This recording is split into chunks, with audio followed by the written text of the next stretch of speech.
Знаете, есть такие вещи, которые мы видим постоянно и даже не задумываемся о них. Ну вот, например, гигантские кирпичные трубы XIX века. Кажется, что это просто часть старого индустриального пейзажа. А что, если я вам скажу, что это на самом деле одна из величайших инженерных загадок? Давайте сегодня попробуем в этом разобраться. Ну да, на первый взгляд, что тут такого? Обычная фабричная труба, утилитарное сооружение для отвода дыма. Все понятно. Я, честно говоря, и сам всегда так думал. Но стоит отложить в сторону учебники истории и просто посмотреть на голые цифры, как перед нами возникает настоящая головоломка. И вот он, главный вопрос нашего разбора. Официальная версия говорит «для создания тяги в печи». Но законы физики и элементарный расчет говорят нам нечто совсем другое. И как раз в этом несоответствии и кроется ключ к разгадке. Итак, давайте по порядку. Для начала разберемся, почему вот это официальное объяснение про дымоход попросту не выдерживает никакой критики, ни с точки зрения инженерии, ни уж тем более с точки зрения элементарной экономики. Первый и самый очевидный факт — это высота. 80 метров. Просто вдумайтесь в эту цифру. 80. Уже на этом этапе у любого инженера должны появиться очень серьезные вопросы. Чтобы было понятнее, о чем речь, вот вам наглядное сравнение.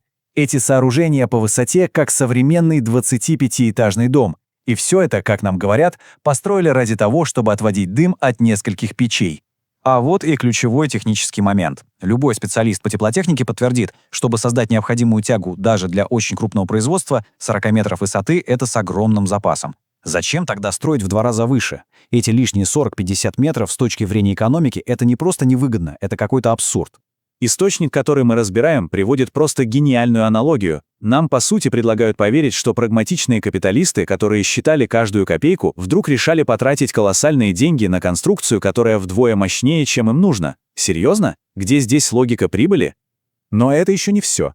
Есть еще одна деталь, которая, честно говоря, вообще не укладывается в голове.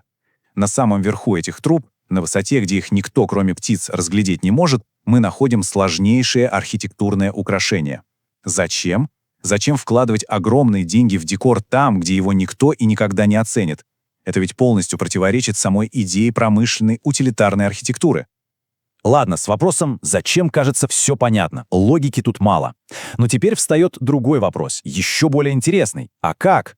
Как вообще можно было построить нечто подобное, используя технологии того времени? И вот здесь несостыковки становятся просто вопиющими. Вы только вдумайтесь, по самым скромным подсчетам, вес одной такой трубы 7500 тонн. Это вес небольшой эскадры современных боевых кораблей. И все это нужно было как-то изготовить, привезти и поднять на огромную высоту.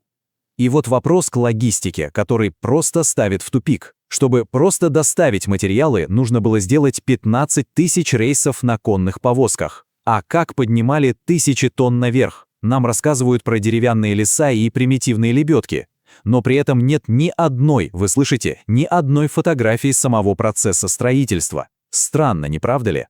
А теперь о качестве. И вот это, честно говоря, поражает больше всего. Невероятная, просто фантастическая точность кладки. Кирпичи подогнаны друг к другу с зазорами меньше миллиметра. Это больше похоже на работу высокоточного оборудования, а не на ручной труд каменщиков. Ну и сам кирпич — это вообще отдельная история, настоящая аномалия. Посмотрите на это сравнение, он стоит 1,5 века под дождями и морозами, и с ним ничего не делается. При ударе он звенит как металл, что говорит о марке прочности, в несколько раз превышающей современные ГОСТы. А теперь сравните это с нашим кирпичом, который в таких же условиях начнет крошиться через пару десятилетий. Как это вообще возможно? Итак, что мы имеем? Официальная версия трещит по швам и не объясняет ровным счетом ничего. Кажется, мы в тупике. Но что если мы все это время просто не туда смотрели? Что если истинное назначение этих сооружений было совершенно иным? Давайте рассмотрим альтернативную теорию, которая, как ни странно, объясняет все эти нестыковки. В основе этой теории лежит вполне реальное физическое явление — атмосферное электричество. Если говорить просто, мы с вами живем внутри гигантской природной батарейки. Между небом и землей существует постоянное напряжение, и оно растет с высотой. Чем выше поднимаешься, тем больше потенциал. И вот она, ключевая идея этой теории. То, на что мы смотрим, это вовсе не дымоход, это гигантское техническое устройство. По сути, огромный конденсатор или, если хотите, антенна, которая предназначена для сбора той самой энергии из атмосферы. И знаете, что самое поразительное? Как только мы принимаем эту идею, все те абсурдные детали, которые нас смущали, вдруг встают на свои места. Смотрите сами. Избыточная высота, так она нужна, чтобы получить высокое напряжение. Сверхпрочный кирпич, а что если это идеальный композитный полупроводник? Металлические обручи — это же обмотка катушки, а вычурная корона на вершине — это приемный электрод-антенна. Все вдруг сходится. Но стоп, откуда в XIX веке, в эпоху пара и лошадей, могли взяться такие технологии?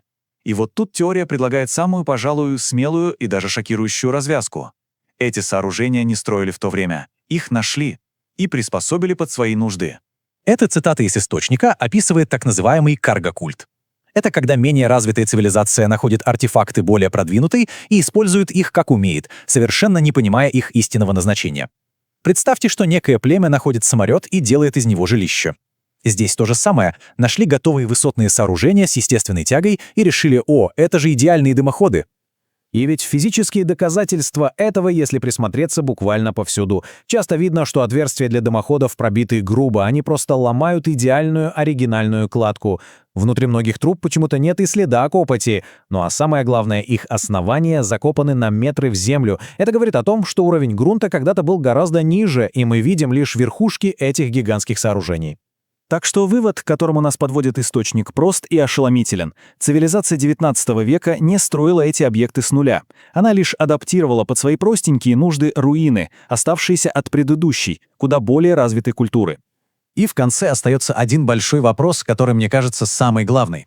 А что, если многие привычные нам памятники архитектуры — это на самом деле остатки некой высокотехнологичной инфраструктуры, истинное назначение которой мы просто забыли? Это, знаете ли, заставляет совершенно по-новому посмотреть на все, что нас окружает.